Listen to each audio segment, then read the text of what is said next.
So now we will talk about, discuss about Lac-Operon model. Okay.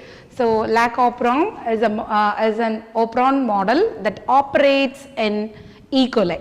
So you all know what is E. coli, right? It is nothing but Escherichia coli bacteria. Okay.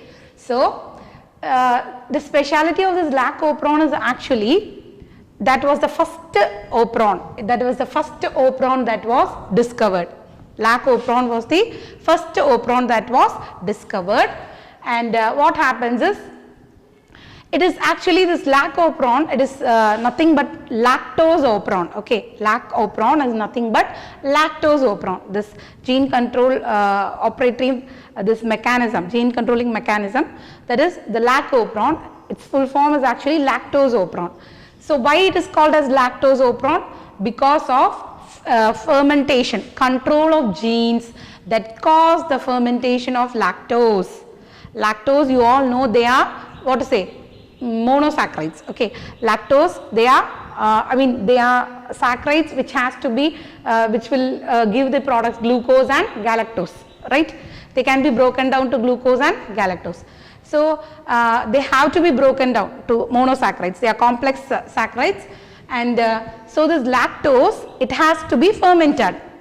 Then E. coli actually it takes in glucose for energy. E. coli, it actually utilizes glucose for energy. Okay, but what happens here is, at the time, sometimes the glucose will not be available to E. coli. Okay, sometimes glucose will not be available for E. coli. At that time, what happens is, it has to obviously look for lactose for its energy requirement. Okay, E. coli. So at that time, there has to be genes which regulate the fermentation of this lactose. Genes which control the fermentation of this lactose has to be there. Okay, because it's not a usual sugar that is taken by the E. coli. Actually, lactose, glucose is the energy provider for E. coli. But in the lack of glucose, E. coli, it opts for lactose. So at that time, it requires genes to ferment this lactose. So there are three set of genes that control the fermentation of lactose. Three set of genes that control the fermentation of lactose. Okay, so the control or the regulation of that three genes is what makes the Lac-Operon. The control of that three structural genes, okay, please understand, the control of or the regulation of that three structural genes that leads to fermentation of this lactose is what consists of or comprises of this Lac-Operon. Okay, yes. So regulation of genes which codes for the three enzymes involved in lactose fermentation is what is known as Lac-Operon. Okay, so we'll see the structure of this Lac-Operon model. Okay, so as you all know, I explained it to you in this operon model. The first one is the promoter site, the next one is the operator site, and then comes the three structural genes which control the fermentation of lactose. So the promoter gene, you all know, only when the RNA polymerase, it binds to the promoter region, the process of the process of transcription will be initiated. And of course, in an operon, operator plays an important role. We know that also, right? Operator plays important role. So the three genes, right? So the three structural genes that control the lactose fermentation, what are they? They are the we'll say ZYA. For now, I'll just say it as ZYA. Okay, three genes, the three structural genes that control the lactose fermentation. Okay, and then comes the promoter site and the operator site. Okay, so this is what is operon units, the operon units in Lac-Operon. Okay, yes. So we'll see what are the other things that take part in this Lac-Operon, right? So the other ones are the regulatory proteins. So the regulatory proteins or the regulator that has to bind to the operator site, either to activate or repress the operon. Either to activate or repress the operon. Only these two can obviously happen, right? Yes. So the regulatory genes, and here the regulatory gene is called as I gene. I denotes for inhibitor. I denotes for inhibitor. Hope you are understanding everything. So the regulatory protein or the regulatory gene that has to bind to the operator site, the regulatory gene or the regulatory protein that has to bind to the operator site is nothing but the I gene or the inhibitor gene.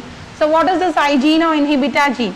So as the term itself it suggests, right, inhibitor means something which is negative. So it's a repressor gene.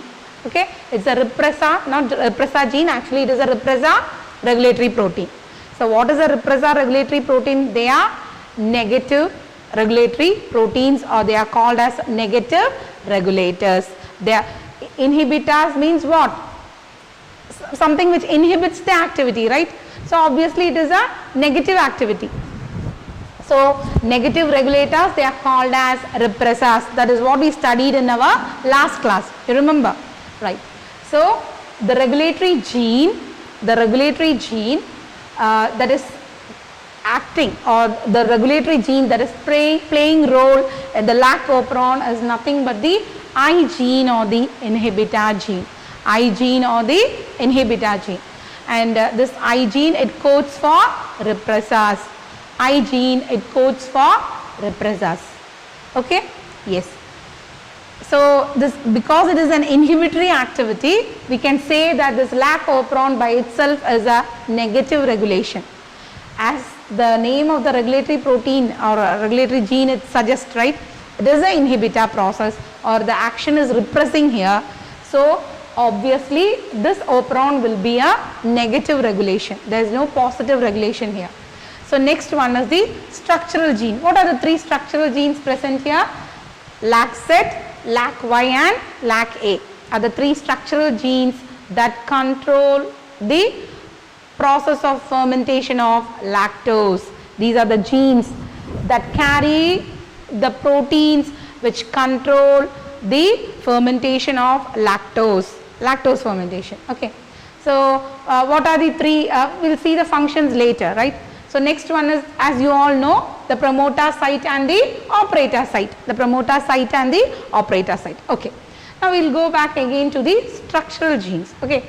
See here, the first structural gene here is the LAC-Z. The first structural gene here is the LAC-Z.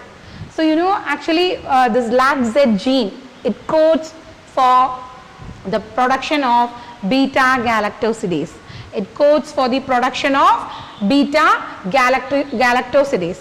Actually, this beta galactosidase, what it does is, it hydrolyzes lactose to form glucose and galactose.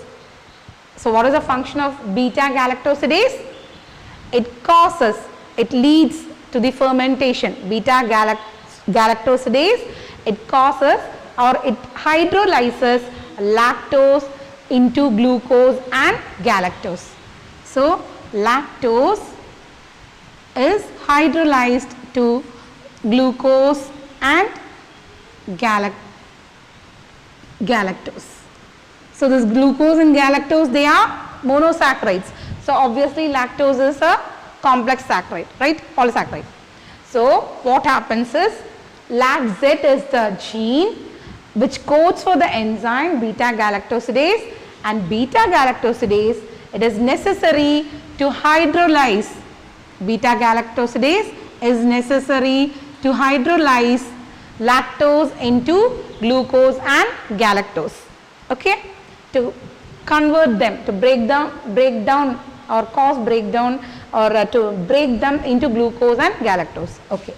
Now the next gene is the LAC-Y gene. LAC-Y gene. So what is the function of this LAC-Y gene? It codes for the enzyme permease. It codes for the enzyme permease. So as the name suggests, we all know it will permit something.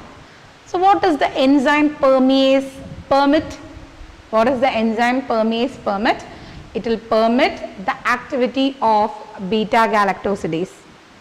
It will allow beta galactose, it will allow the production of beta galactosidase. It will allow beta galactosidase to cause hydrolysis of lactose to glucose and galactose. Okay, so it will allow, it will permit, and it will also permit lactose to be taken inside the E. coli for fermentation.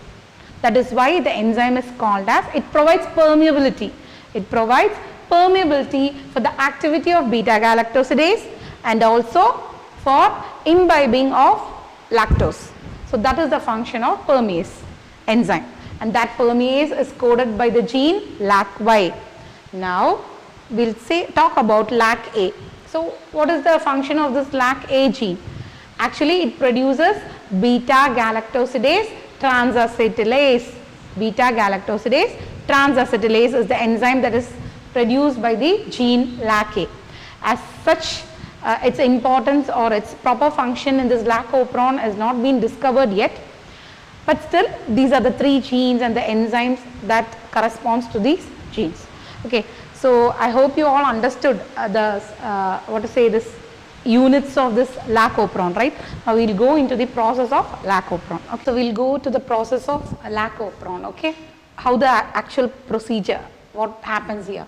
So we all studied now. Just before now I told you, so what is a promoter site, what is an operator site, and what are the three structural genes here, right?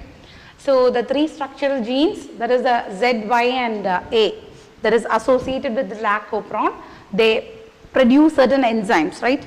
So that take part in the fermentation of lactose. Okay, so the regulatory gene here is the I gene. The regulatory gene here is nothing but the I gene. So what does this I gene do? This I gene, it will, it acts as a repressor, we told you.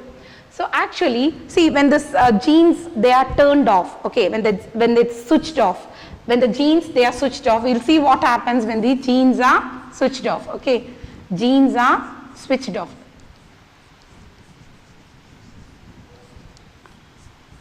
We'll see what happens when the genes are switched off. So what will happen here? When the genes are switched off means, it means, so which genes we are indicating here? These three genes. We are talking about these three genes, right? That is the gene Z, Y and A. These are the three genes that we are talking about. So when these three genes, they are switched off, it means, what are we coming to say by that? It means that those three genes, they don't act, they don't do anything. Okay, they are completely switched off, means they are not functioning. Yes, so when will that situation come? When these three genes, they are completely off. When will that situation come? When lactose is not present. See, if only lactose is present inside the E. coli cell, there will be need. See, this DNA I am talking about, it, which is present, the DNA is present inside the E. coli, that is the Escherichia coli bacterial cell, right? So if only lactose is present inside, there will occur lactose fermentation. Okay, only if lactose enters into the E. coli cell, there will be lactose fermentation. If there is no lactose inside the cell, there will be no lactose fermentation, no process of fermenting at all. So when there is no lactose fermentation taking place, these three genes, they have to be switched off. Okay, so in the absence of lactose, when the lactose is absent, what will happen? When lactose is absent, the genes will be switched off. When lactose is absent, the genes will be switched off. Then what happens? So when it means when when we say that the genes are switched off, it means the repressor or the regulatory gene, that is the I gene, is bound to the operator site, isn't it? We can put it in that way also, isn't it? Yes, of course.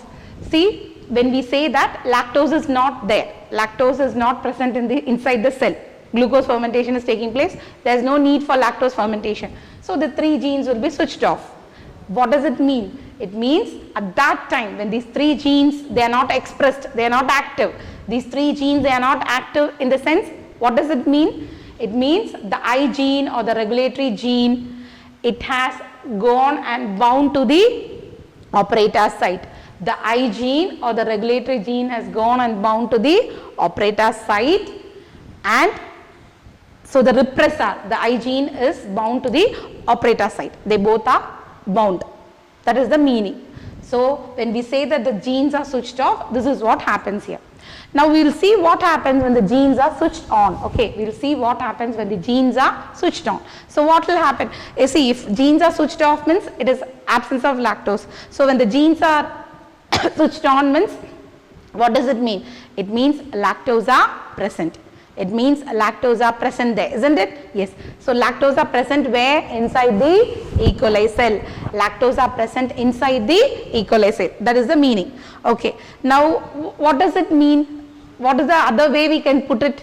It means when the genes are turned on, that is when the genes are functioning, that is when this beta galactosidase is released, permease is doing its activity and everything is taking place. It means, what does it mean?